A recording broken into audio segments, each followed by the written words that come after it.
Welcome to you all. Haven of thinking and hell of thinking గురించి small brief. ఎందుకంటే మనిషి ఎప్పుడు సమస్యల వలయంలో తగులుకోవడం వల్ల ఏదో ఒక ఆలోచన అనేది పట్టి పీడిస్తూనే ఉంటుంది. ఎవరికైనా, ఎలాంటి వ్యక్తికైనా, from down to the top పొజిషన్లో ఉన్నటువంటి వ్యక్తులందరికీ కూడా అంతే. అయితే కొంతమంది ఈ ఆలోచనల్ని హెల్దీగా, అంటే హెవెన్ ఆఫ్ థింకింగ్గా మార్చుకోగలరు. ఎవరైతే ఆలోచనలు లిమిట్ చేసుకుంటారో, హెల్దీగా ఆలోచిస్తారో, హెల్దీ థాట్స్ ఉంటాయో, ఒక పరిమితం వరకే ఆలోచించి వదిలేస్తారు, వాళ్ళు హెవెన్ ఆఫ్ థింకింగ్ వాళ్ళకి. కొంతమంది అన్లిమిటెడ్, ఇంకా లిమిట్ అంటూ ఉండదు. ఎందుకంటే ఆ సమస్యలు అలాంటివే కాదనలా, అన్హెల్దీ థాట్స్ కూడా ఉంటాయి. అలాంటి దాన్ని ఏమంటారంటే హెల్ ఆఫ్ థింకింగ్ అంటారు. సరే, ఏది హెవెన్ ఆఫ్ థింకింగ్, ఏది హెల్ ఆఫ్ థింకింగ్ చెప్పే ముందుగా, ప్రపంచంలో ఆ రోజు ఈ రోజుకి కూడా number 1 dramatist and great writer అయినటువంటి షేక్స్పియర్ ఏం చెప్పాడంటే, there is nothing like good and bad in the world. ప్రపంచంలో ఏది మంచి ఏది చెడు అనేటువంటిది లేదంట. నీకు మంచి అనేది నాకు చెడు అనిపించవచ్చు, నాకు చెడు అనేది నీకు మంచి అనిపించవచ్చు. అది ఈజ్ యూనివర్సల్ ట్రూత్.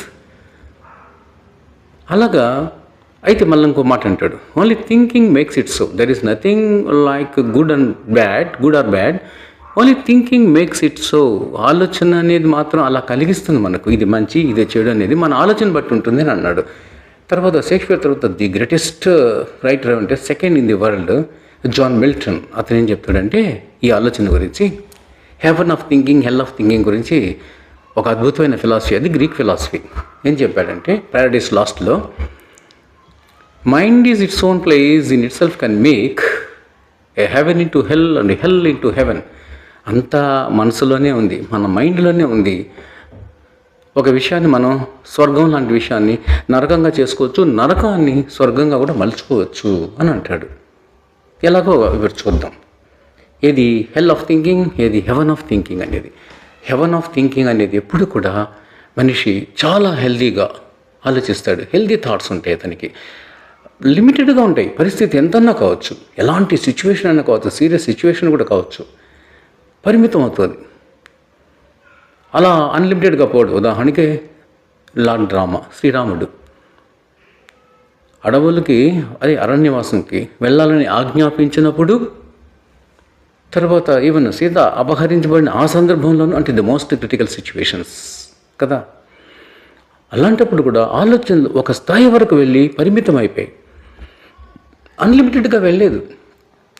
బాధ ఉంది, వ్యధ ఉంది, బట్ థాట్స్ అనేది ఒక లిమిటెడ్ స్టేజ్ వరకే వెళ్ళింది. దీనికి ఒక ఫిలాసఫీ ప్రెమిస్ అంటారు, దాన్ని చెప్తాను నేనండి. విజన్ ఉంది, మన విజన్ ఎంతవరకు చూడగలం మనం? 1 కిలోమీటర్ పోనీ, అంటే పెద్ద కొండెక్కి చూసినా కూడా 1, 2 కిలోమీటర్లు, 3 కిలోమీటర్లు చూడగలం అంతే. అంతకంటే దూరం మన విజన్ పర్మిట్ చేయదు, చూపు.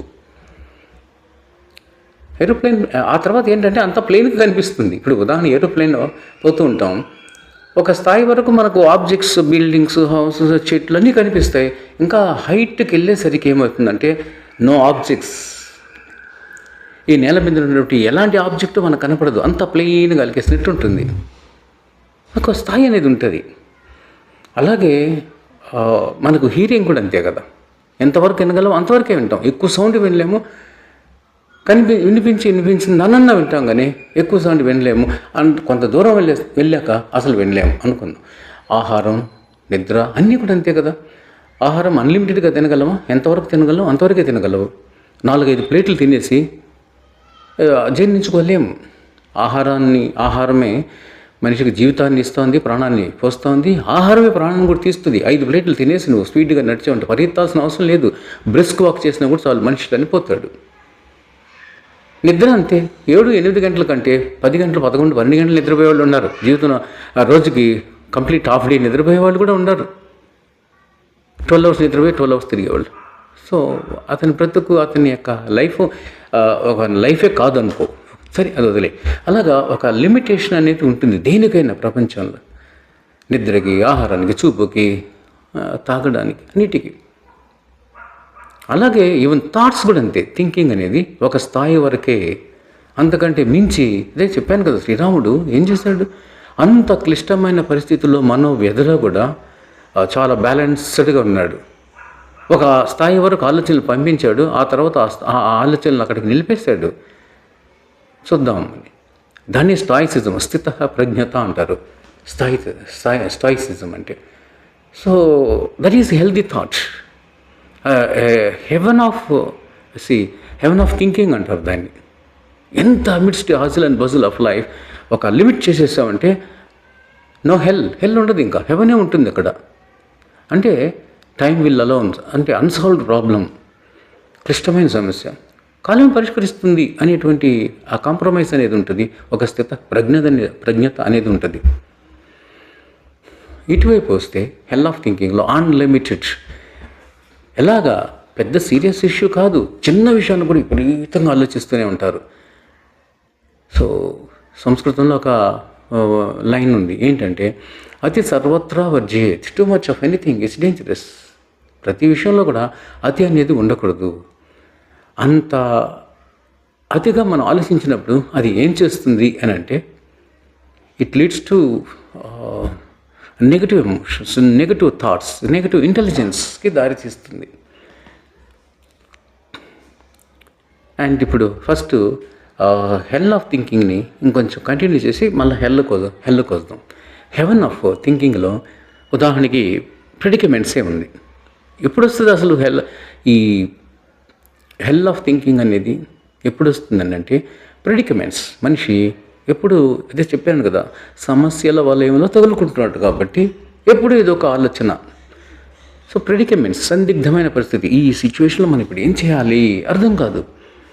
చాలా హార్డ్ సిచ్యువేషన్స్, లేదా జీవితంలో కొన్ని కాంప్లికేషన్స్, అవన్నీ ఎక్స్ప్లెయిన్ చేయలేం కదా, మనకు తెలిసినట్టు జీవితంలో అందరూ మనం చూస్తున్నటువంటివే.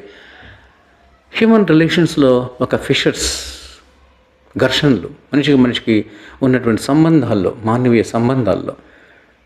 అంతే, ఒక నార్సిసిస్ట్ అనేటువంటి మనిషి మనకు కుటుంబంలో ఒక్కడుంటే చాలు, లేదు ఒక డీవియేషన్ ఉన్నటువంటి మనిషి, మగవాడు కావచ్చు, ఆడది కావచ్చు.